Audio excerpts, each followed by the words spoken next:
requires a compulsory, independent, external review. So that is the process that has been adopted. So it's not just self-assessment by the companies, but these self-assessments have also been independently reviewed by assessors, and in certain cases it improved their score. In certain cases the score was then reduced based on the discussion between the assessors and the companies, and it's based on objective fact. In the self-assessment, it's not just yes or no, I've attained, I haven't attained. It includes where will we find the evidence of your compliance. So it is the evidence, the quality of evidence of the compliance, of the attainment, that the external verification focuses on. So it's not a subjective issue. But it's probably also important at this point to mention that that is like 50% of the possible marks. So a lot of it is in the hands of the companies.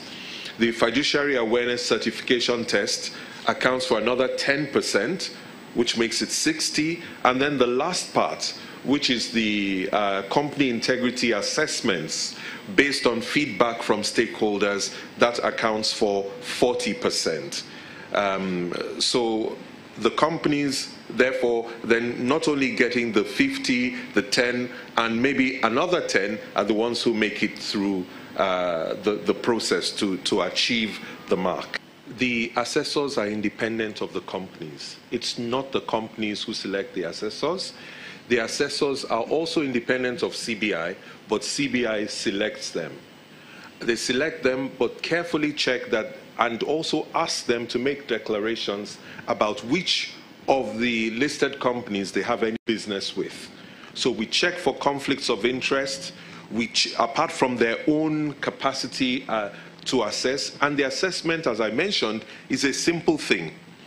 The companies declare where we should find evidence of their compliance. For example, they say, yes, you will find it in the minutes book of the board. All the assessor is going to do when he or she gets there is to ask for the minutes book, look at it, and using certain criteria, decide whether the quality of what they're looking at corresponds with the declaration made by the company. Finish.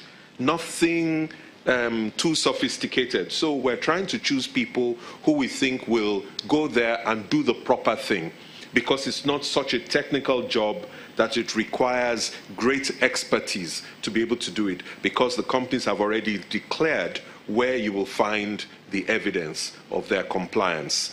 For the companies, there's actually social sanctions, but it's not being applied by the exchange. It's the public and the press and everybody else who apply those social sanctions.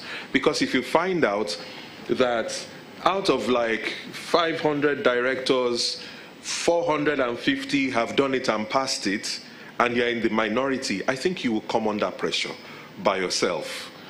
So I think that there are social sanctions when investors start to say, but I can see in your sector, 4 out of 5 have actually done it. Is there any reason why your company is not CGRS rated?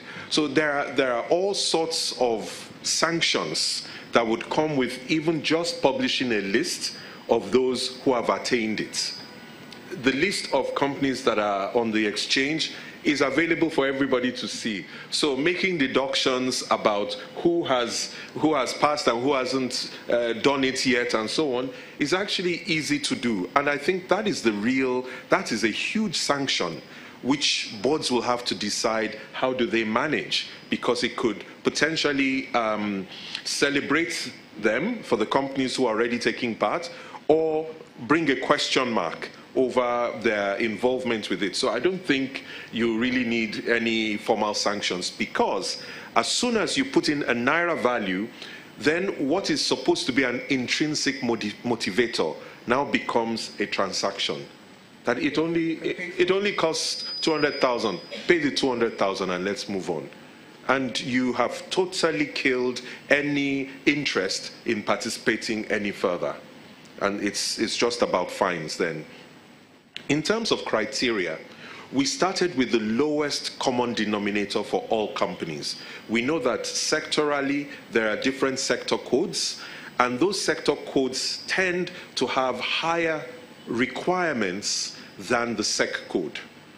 But we took the SEC code as the lowest common denominator. So across all sectors, it is the SEC code and it's the same requirements because they're not industry-specific requirements. They're requirements for all listing companies. We also took the listing rules and the regulations here and added them and took some of the provisions on anti-corruption from the UN Global Compact and also added those as well. So we're looking at 5 categories. It's business ethics and anti-corruption. We're looking at transparency and disclosure. We're looking at internal and external audit and control. We're looking at stakeholder and shareholder rights. We're looking at board structure and responsibility. And then we have a total of 39 indicators across these 5 themes. So they are generic to corporate governance and they are cross-cutting indicators that have been chosen. In terms of the directors that decide not to participate, well, I think it will be a social sting again, because when the roll call is made of all of those who have made it, and you find all your colleagues and peers in the story of those who have made it, people who are very elderly took the exam and passed.